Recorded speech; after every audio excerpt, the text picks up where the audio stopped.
blood, betrayal, and the sins of the father, when family ties become fatal on Beyond the Gates. The residents of Fairmont Crest have witnessed their share of scandals, but nothing could have prepared them for the explosive revelation that has torn the McBride family apart and left viewers reeling. In a storyline that pushes the boundaries of daytime drama, Beyond the Gates has delivered a gut-wrenching tale of manipulation, murder, and a son caught between the father who raised him and the biological father whose criminal empire destroyed everything he loved. Doug McBride's death in that fiery car crash was no accident. The wreckage on the highway, the investigation that followed, and the grief that consumed his widow Vanessa, all of it was orchestrated by one man, Joey Armstrong, the casino mogul whose shadow looms over Fairmont Crest like a dark cloud. But the truth behind Doug's murder runs far deeper than business debts or gambling losses. It strikes at the very heart of what it means to be family, and the devastating secret Vanessa has carried for nearly 3 decades has finally come to light. The confession that changed everything. In a scene that will undoubtedly become one of the most talked about moments in daytime television this season, Vanessa McBride sat across from her son Donnell and spoke words that shattered his entire understanding of his identity. "Joey Armstrong is your biological father," she confessed, her voice breaking under the weight of a secret she'd buried for 28 years. The affair had happened long ago, a moment of weakness that resulted in consequences neither she nor Joey could have anticipated. Doug McBride, the man Donnell had called father his entire life, had raised him as his own, never knowing, or perhaps choosing not to know, the truth about his son's paternity. The revelation didn't just rewrite Donnell's personal history. It illuminated Joey Armstrong's twisted motivations with horrifying clarity. The manipulation of the McBride family, the escalating pressure on Doug, the strategic moves that isolated and financially ruined him, these weren't merely the actions of a ruthless businessman collecting on debts. They were acts of revenge, orchestrated by a man who believed his family had been stolen from him. Joey Armstrong has always been a complex antagonist on Beyond the Gates. As portrayed with chilling charisma by John Lindstrom, Joey operates in moral gray zones, his criminal activities balanced by moments of unexpected vulnerability. But this storyline has revealed the depths of his capacity for cruelty. For 28 years, he watched from the shadows as Doug McBride lived the life Joey believed should have been his, raising Joey's biological son, building a family with the woman Joey had never stopped wanting. The resentment festered, and when the opportunity for revenge presented itself through Doug's gambling addiction, Joey seized it with methodical precision. The torture of Doug McBride. Doug McBride's final months were a masterclass in psychological warfare. Joey systematically destroyed him, not through overt violence, but through calculated manipulation that exploited Doug's weaknesses. The casino became Doug's prison, each roll of the dice tightening Joey's control. The debts mounted, the pressure intensified, and all the while, Joey was conducting an affair with Vanessa, inserting himself into the very core of Doug's family life. What makes Joey's actions particularly monstrous is that they were driven not by business concerns but by a perverse sense of entitlement. In Joey's twisted logic, Doug had stolen his family, and the only appropriate response was to take everything from Doug in return: his money, his dignity, his wife, and ultimately, his life. The car crash that killed Doug was no accident. Evidence suggests Joey worked with corrupt detective Marcel Malone to orchestrate Doug's death, ensuring he would pay the ultimate price for the crime of raising Joey's biological son. Donnell's impossible choice. For Donnell McBride, the truth about his paternity has created an impossible moral dilemma. On one side stands Doug, the man who raised him, loved him, and gave him everything a father could give, a man now dead because of Joey Armstrong's vendetta. On the other side stands Joey, his biological father, a criminal whose empire is built on extortion, money laundering, and violence, but who also represents Donnell's genetic heritage and a connection he never knew existed. The choice facing Donnell is stark and unforgiving. He could seek revenge for Doug's murder, honoring the man who was his father in every way that mattered. Or he could attempt to build some kind of relationship with Joey, accepting his biological father despite his crimes. But Donnell has chosen a third path, one that requires him to sacrifice his own safety and peace of mind for the greater good. Going undercover for justice. Donnell's decision to work undercover with the FBI represents both an act of justice and a profound betrayal of blood ties. By agreeing to infiltrate Joey's criminal organization, Donnell has committed himself to bringing down his own biological father. It's a decision that speaks to Donnell's character and his values. He understands that family is defined not by genetics but by love, sacrifice, and moral integrity. Doug McBride may not have been his biological father, but he was his real father in every meaningful sense. The FBI operation will require Donnell to get close to Joey, to earn his trust, and to gather evidence that can dismantle the criminal empire Joey has built over decades. It's dangerous work. Joey Armstrong is not a man who forgives betrayal, and if he discovers Donnell's true purpose, the consequences could be fatal. But Donnell has made his choice. He will honor Doug's memory by ensuring that his murderer faces justice, even if that murderer shares his DNA. The irony is not lost on viewers. In seeking to reclaim his family, Joey has driven away the son he never knew. Donnell's undercover work represents the ultimate rejection of Joey's claim to fatherhood. Biology may have connected them, but Joey's actions have severed any possibility of a genuine father-son relationship. In murdering Doug, Joey didn't just eliminate a rival, he guaranteed that Donnell would choose the father who raised him over the father who contributed genetic material. The broader implications for Fairmont Crest. This storyline has ripple effects that extend far beyond the McBride family. Vanessa must now live with the knowledge that her affair set these tragic events in motion. Her relationship with Joey, which began as a forbidden attraction, has been revealed as the catalyst for her husband's murder. The guilt she carries is immense, and her future in Fairmont Crest is uncertain. Can she remain in a community where everyone knows her secret? Can she ever forgive herself for the role she played in Doug's death? Meanwhile, other Fairmont Crest residents are watching this drama unfold with growing concern. If Joey Armstrong is capable of orchestrating the murder of a respected surgeon over a 28-year-old slight, what else might he do to protect his interests? The revelation of Joey's true motivations has cast new light on all his interactions within the community. Business deals that seemed legitimate now appear sinister. Friendships that seemed genuine now seem calculated. Joey Armstrong has been exposed not just as a criminal, but as a man whose capacity for long-term manipulation and revenge makes him one of the most dangerous people in Fairmont Crest. The drama ahead. As Donnell begins his undercover work, viewers can anticipate storylines filled with tension, close calls, and moral complexity. Will Joey suspect his son's true purpose? Will Vanessa discover what Donnell is doing and try to stop him, fearing for his safety? How will other members of the Fairmont Crest community react when they learn the truth about Joey's crimes and Doug's murder?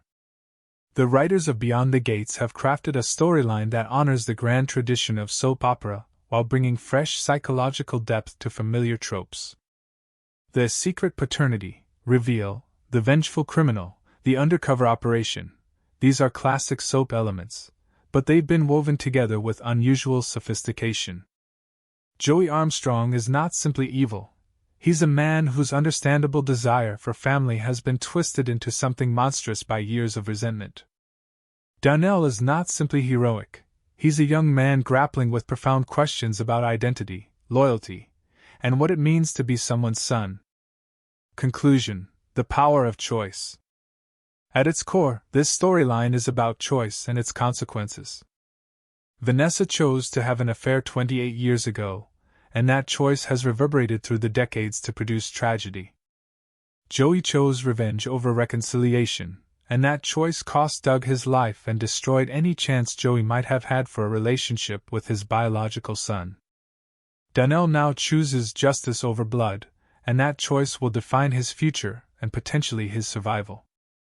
Beyond the Gates has always been a show willing to tackle complex moral questions within the framework of entertaining drama. This storyline exemplifies that commitment, delivering shocking twists while exploring deeper themes about family, identity, and the sins of the past. As Donnell prepares to infiltrate Joey's criminal empire, viewers are left with a profound question. In the battle between the father who raised you and the father who gave you life, where do true loyalties lie? For Donnell McBride, the answer is clear. Real fatherhood is earned through love and sacrifice, not claimed through genetics. And for that conviction, he's willing to risk everything to bring his biological father to justice.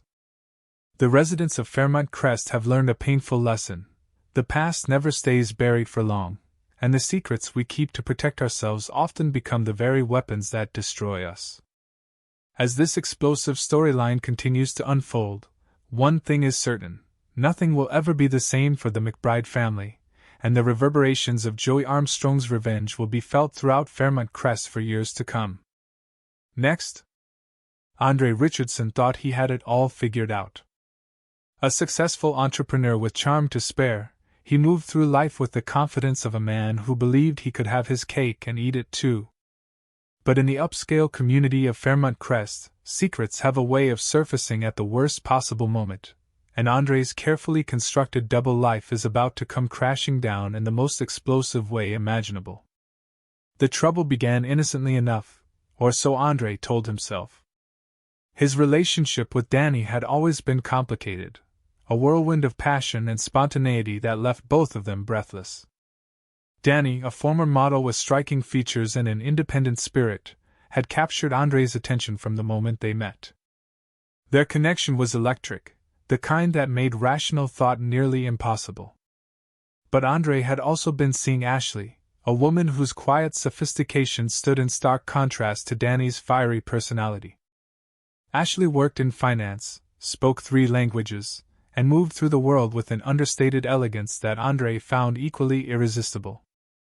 Where Danny was all passion and impulse, Ashley represented stability and refinement. For weeks, Andre convinced himself he could manage both relationships without consequences. He scheduled dates with military precision, kept his phone notifications on silent, and crafted elaborate excuses whenever conflicts arose.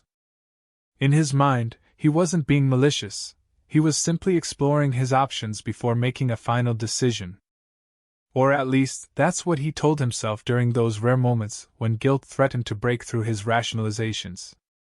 The week that changed everything started like any other. Monday evening found Andre at Danny's apartment, where their chemistry ignited as it always did.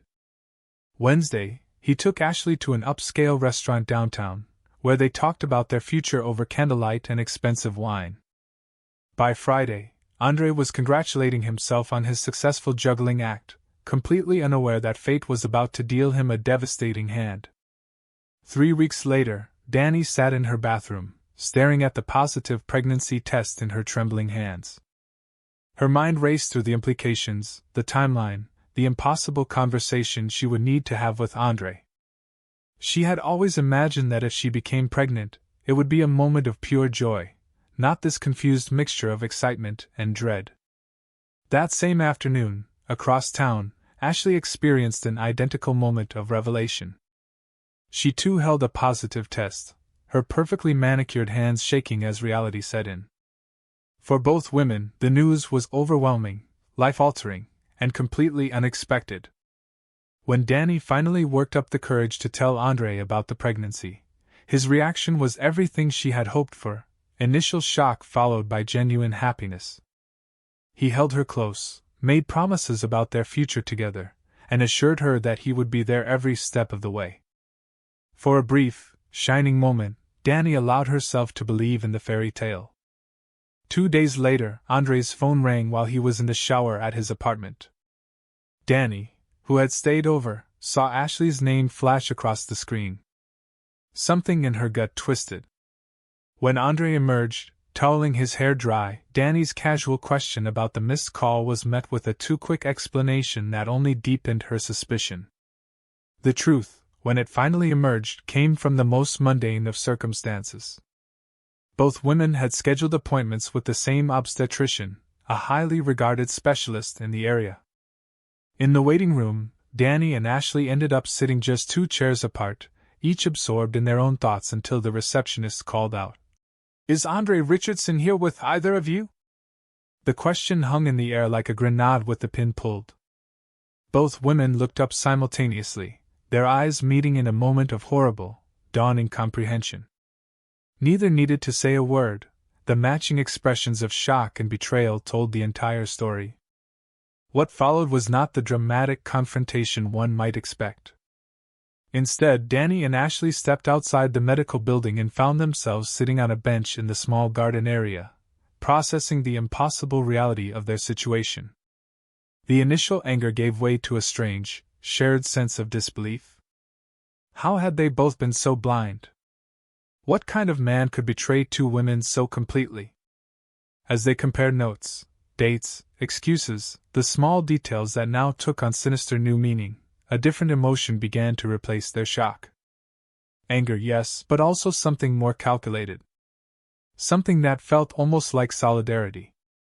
"He doesn't get to do this to us," Danny said finally, her voice steady despite the tears on her cheeks. "He doesn't get to walk away from this without consequences." Ashley, usually so controlled and measured, found herself nodding in agreement. "What did you have in mind?" What began as an afternoon of shared grief transformed into something else entirely, a partnership born of betrayal and fueled by a desire for justice. Over coffee at a nearby cafe, the 2 women hatched a plan that was as audacious as it was ruthless. Andre had always fancied himself a savvy investor, constantly looking for the next big opportunity. He talked endlessly about his business acumen, his ability to spot trends before anyone else, his instinct for lucrative deals. Danny and Ashley decided to use that ego against him. Over the next few weeks, the 2 women put their plan into motion with meticulous care. Ashley, with her background in finance, created the skeleton of a seemingly legitimate investment opportunity, a tech startup supposedly developing revolutionary software for the healthcare industry. Danny used her connections from her modeling days to create a network of fake investors and industry experts who could provide testimonials and projections. To Andre, they presented the opportunity separately, each woman pretending to have stumbled upon it independently. Danny mentioned it casually during a tense phone conversation, suggesting it might be a way for him to secure their financial future. Ashley brought it up during one of their increasingly awkward meetings, framing it as an investment opportunity she was considering herself. The genius of their plan lay in its psychological manipulation. By approaching Andre separately, they made him believe he had discovered something his 2 girlfriends hadn't realized they were both pursuing. It fed his ego, made him feel clever and in control, exactly the state of mind that would make him vulnerable to their ultimate deception. As the weeks progressed, both women kept up their individual relationships with Andre, though now every interaction was a performance. They listened to his promises, endured his attempts at reconciliation, and carefully steered him toward the investment opportunity that would become his downfall. "The window is closing," Ashley told him during one meeting, her voice urgent. "Other investors are moving in. If you want a significant stake, you need to commit now." Andre, desperate to prove himself and perhaps seeing the investment as a way to financially support both women and their children, took the bait. He liquidated assets, took out loans, and ultimately committed nearly everything he had to the phantom startup. The day the money transferred, Danny and Ashley met at that same cafe where they had first conspired. They didn't celebrate. There was something too sad about the whole situation for celebration. But there was a sense of grim satisfaction as they divided the funds and began making plans for their futures as single mothers. "We're going to raise these children right," Danny said firmly. "They'll know their father's name, but they'll also know that their mothers wouldn't let anyone treat them as less than they deserved." Ashley raised her coffee cup in a quiet toast. "To our children, and to never settling for less." For several weeks, their plan seemed flawless. Andre had been played, and played well. The women were making arrangements for their new lives, and justice, in their minds, had been served. But they hadn't counted on Ted. Ted Richardson, Andre's uncle, had always been a watchful presence in his nephew's life. When Andre's behavior began to change, when he became withdrawn, stressed, and increasingly desperate, Ted noticed. He noticed the expensive lunches, the hushed phone calls, the general air of someone in over his head. As a successful surgeon with his own considerable resources, Ted had the means to conduct a quiet investigation. What he uncovered left him stunned: the fake company, the coordinated deception, the elaborate scheme that had stripped his nephew of nearly everything he owned. Ted faced an impossible choice. On one hand, Andre had behaved reprehensibly. He had betrayed 2 women, gotten them both pregnant, and shown a stunning lack of character and judgment. Part of Ted wanted to let his nephew face the consequences of his own actions, to learn the hard lesson that treating people as disposable comes with a price. But on the other hand, Andre was family. Ted thought of Andre's late parents, of the promise he had made to look after their son. He thought about the 2 children who would be born into this situation, innocent victims of adult mistakes and revenge. As Ted sits in his office late one evening, the evidence of the scheme spread across his desk, he struggles with his decision. Does he go to Andre with what he knows, giving him a chance to pursue legal action against Danny and Ashley? Does he approach the women directly, trying to broker some kind of resolution? Or does he step back and let the situation play out, trusting that sometimes the harshest lessons are the most necessary? The clock on his wall ticks steadily forward, and Ted knows that whatever he decides will have ripple effects for years to come. 2 babies are on the way, born into a situation created by lies, betrayal, and revenge. Andre is financially ruined, emotionally devastated, and completely unaware that his downfall was orchestrated by the very women he betrayed. The phone on Ted's desk seems to glow in the dim light of his office. One call could change everything. But which call should he make? In the end, the question isn't just about whether Ted will save his nephew from financial ruin. It's about what kind of justice truly serves in a situation where everyone is both victim and perpetrator.